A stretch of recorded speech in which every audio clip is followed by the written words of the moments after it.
This news update is brought to you by... Hi, I'm Red Plastic Bag. Anyone who knows me knows I don't like cold.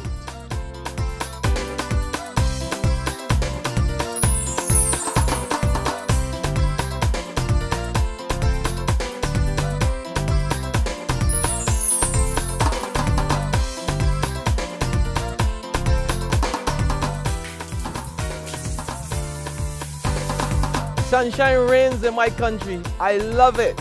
Get your sun power.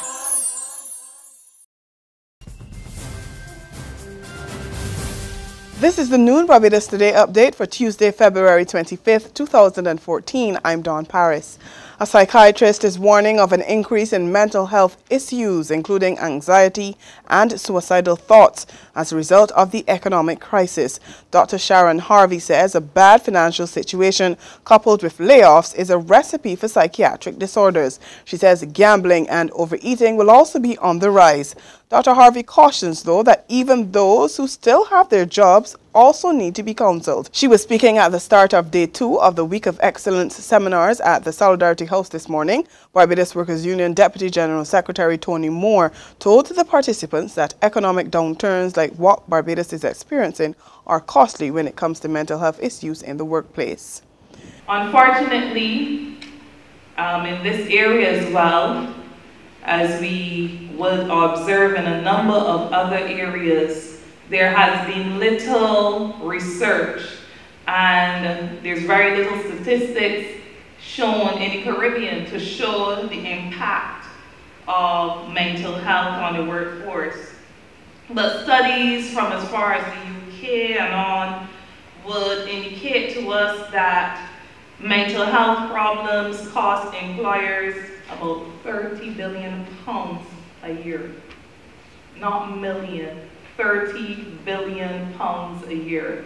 I'm sure if we had the statistics for Barbados and the region, it may not be the amount of 30 billion pounds, but per person the impact would be very similar. The head of the Barbados Agricultural Society is expressing serious concern that produce brought in duty-free, specifically for tourism and other sectors, are ending up on supermarket shelves. And he says it's hurting local farmers. James Paul says it's one of the major hindrances to onion production in Barbados. Certain people are allowed to bring in onions duty-free.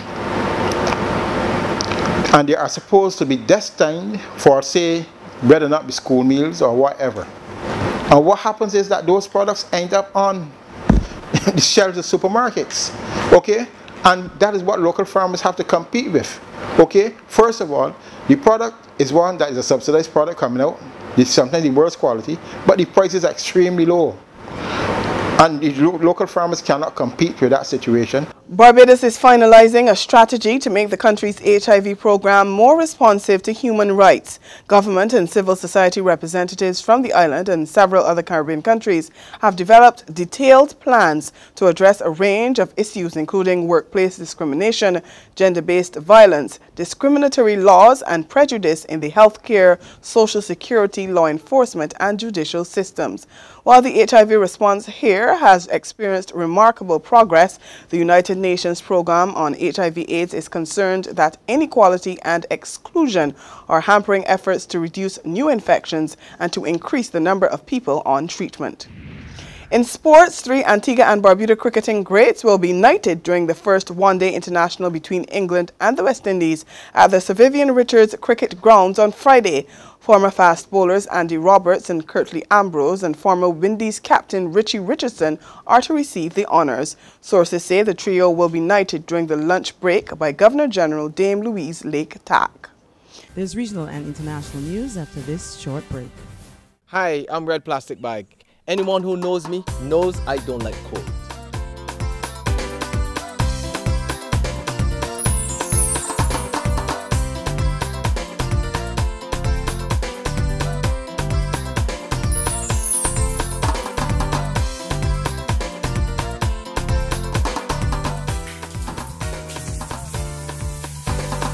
Sunshine reigns in my country. I love it. Get your sun power.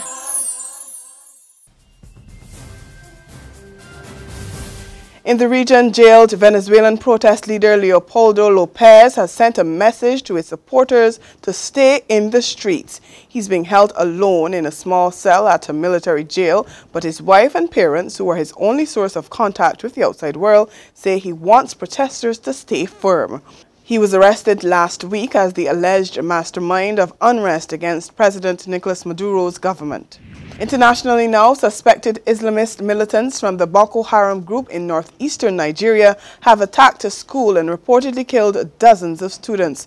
They attacked the remote federal government college boarding school at night, slitting the throats of some students and shooting others. Teachers say that as many as 40 students were killed.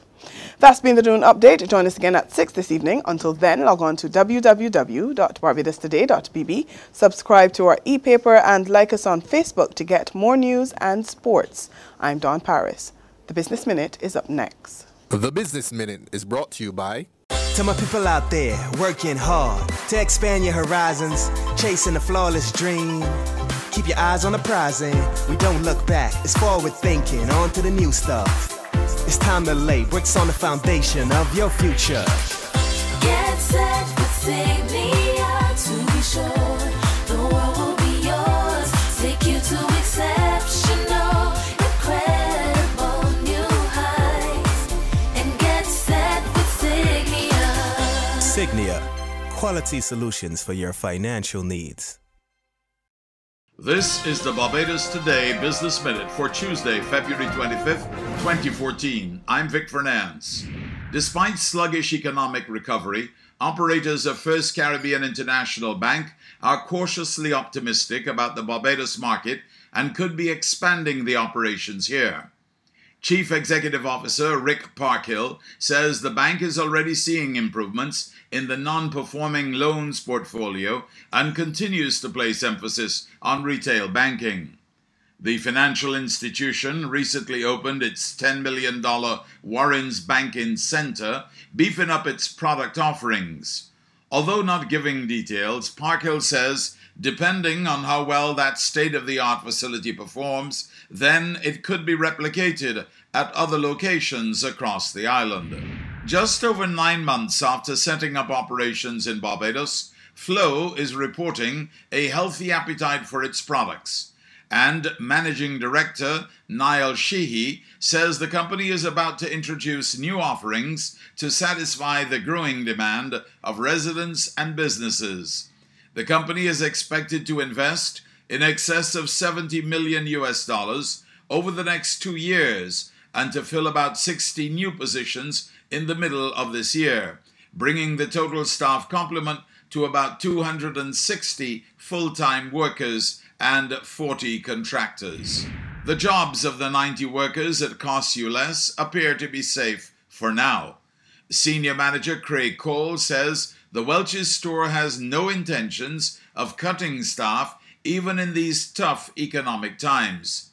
The company this weekend launched a 5-week first anniversary celebration, which will feature giveaways and special days for women, men, and children. And now for today's financial tip.